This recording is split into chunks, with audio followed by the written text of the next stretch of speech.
कहती कि जाए मटी लगे तो हरा माटी लगे मोर अगर के तो कुछ कहबो छुट्टी तो हवाई ना काहे के हमार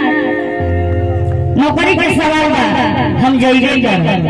मेरा हाथ धले दिया आ कहती अपना सवाल से कैसे कौन भाव में